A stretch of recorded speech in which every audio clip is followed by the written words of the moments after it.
Yan mga kamama, isang malamig na araw sa inyo, pero naglalagablab at nagliliyab na balita na in-announce ni Justin Trudeau ngayon. Ulat ako kasi kinabahan ako mga kamama, kasi usapang permanent residency yan. At the same time, permanent resident lang kasi ako, hindi.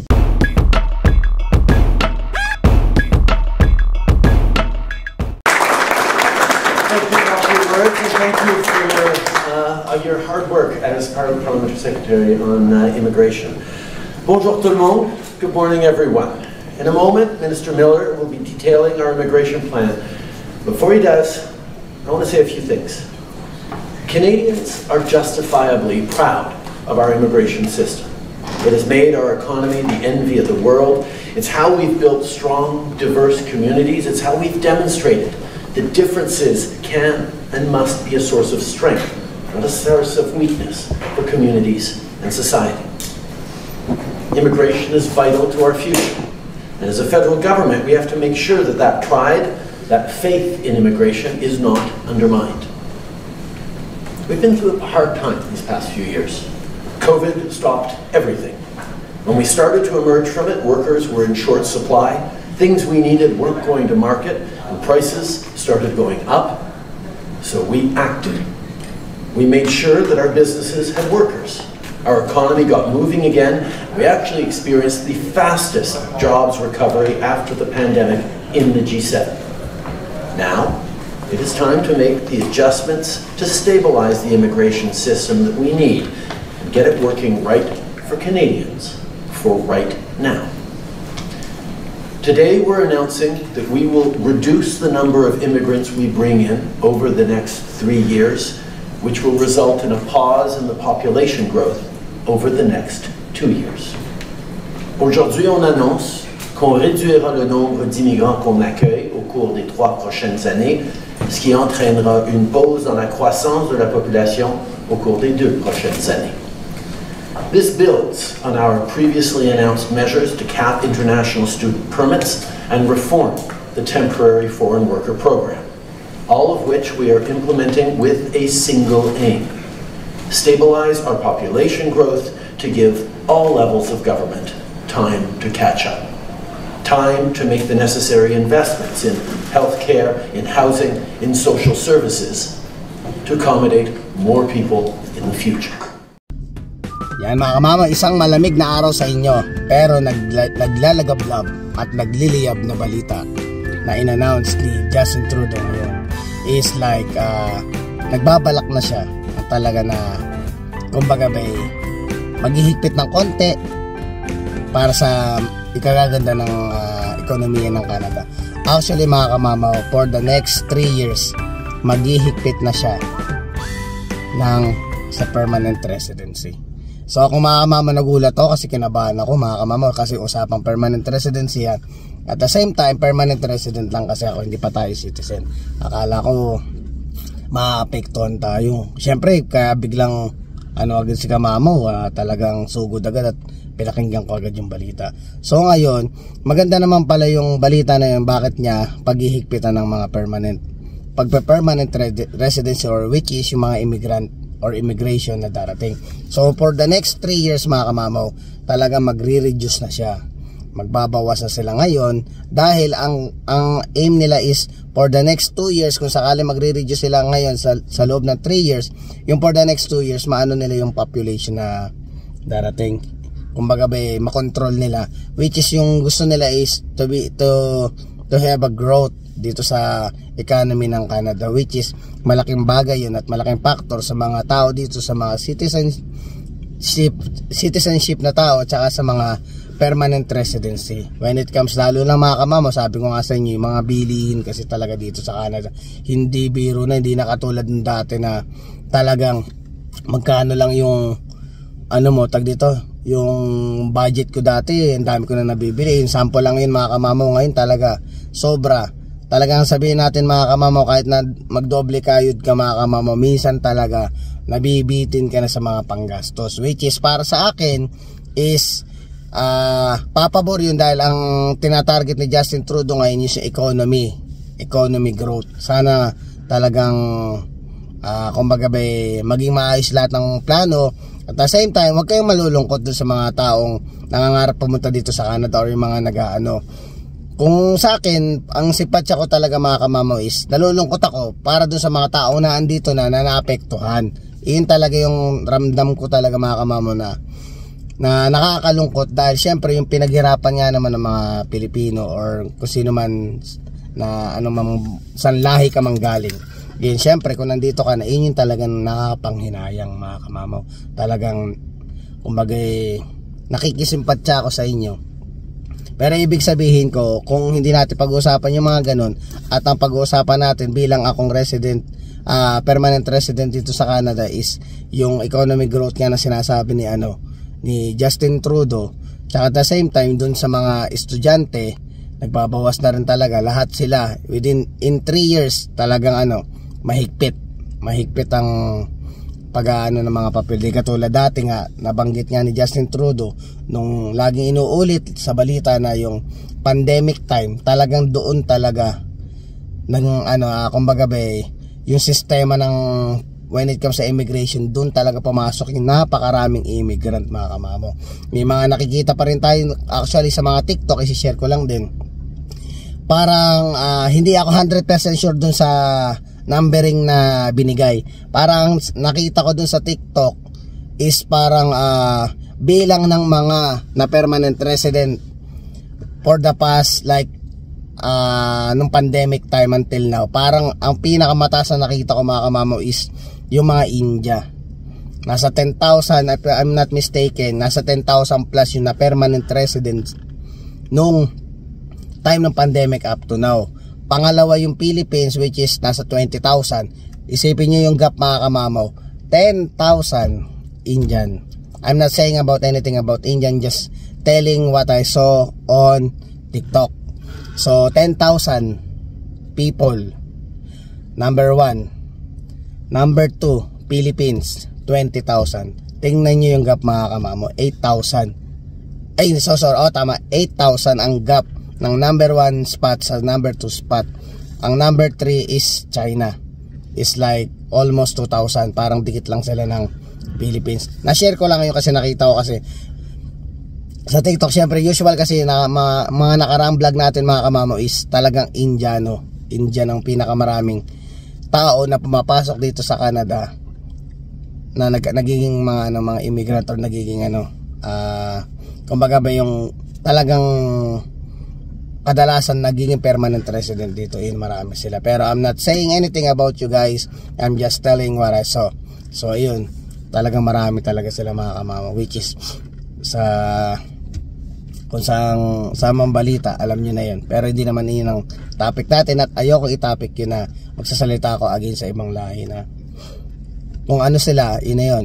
So yun nga, yung tuloy natin yung kay Justin Trudeau, nakakaano lang na kung maghihipit sila ngayon, tapos ang sana talaga lahat ng mga bagay-bagay dito sa Canada is mapaayos na mga kamamo, kasi hindi rin naman biro sa mga tao na nandito, lalo na mga pamilyado.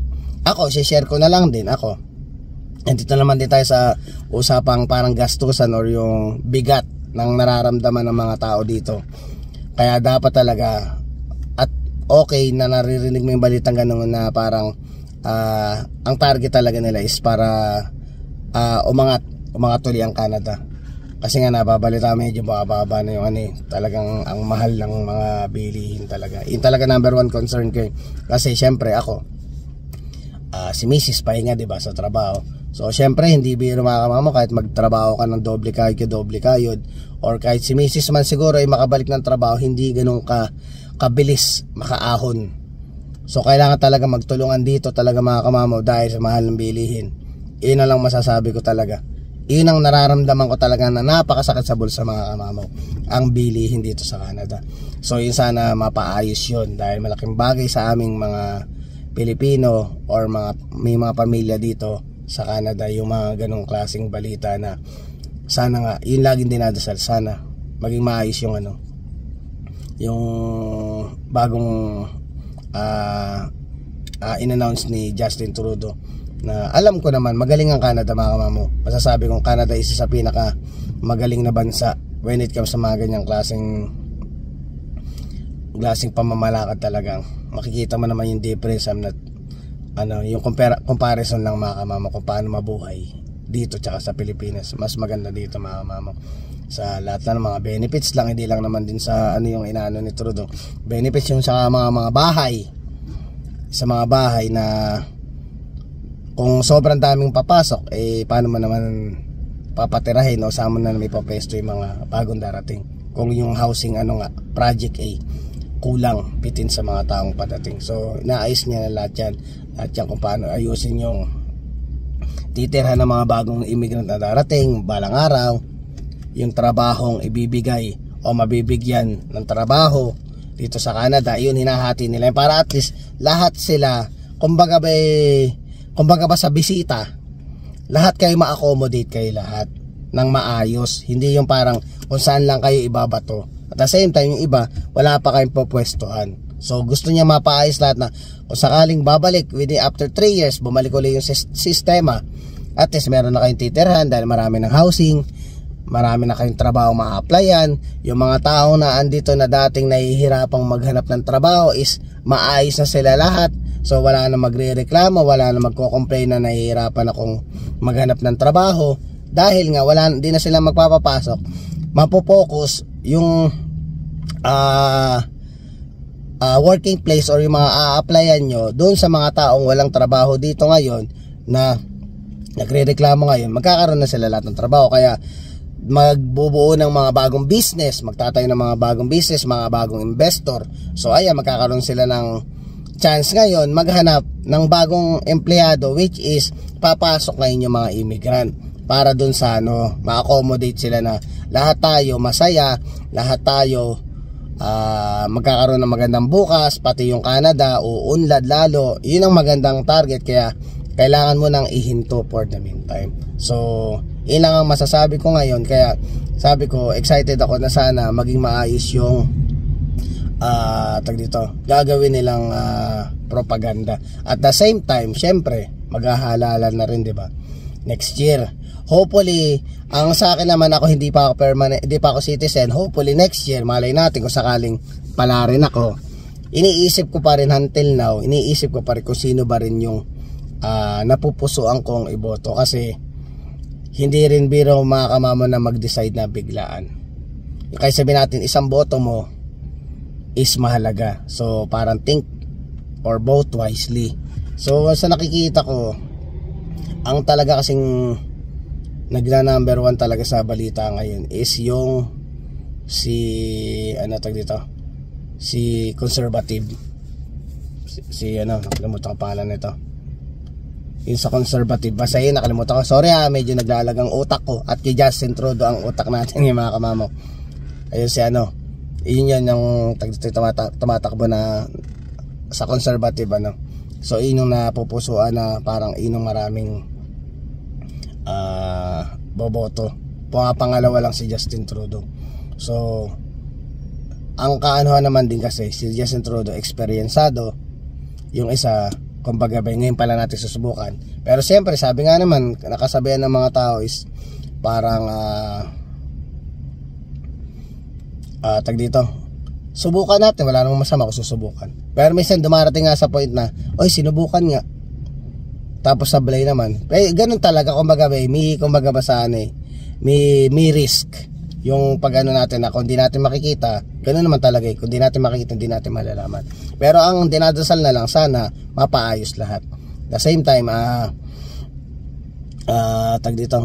mahalaga is parang mapaayos yung ulitin natin, mapaayos lahat ng pamamalakad na parang lahat magbe-benefits yung bansa, magbe-benefits yung mga pamilyang nandito ngayon, magbe-benefits yung number 1 din yung mga estudyante na nangangarap magkaroon ng magandang buhay dito sa Canada, is mabigyan din ng chance. Ay sana yung mga hinaing ng mga sana balang araw lahat yan ng mga hinaing nyo is, or mga dasal nyo is matupad.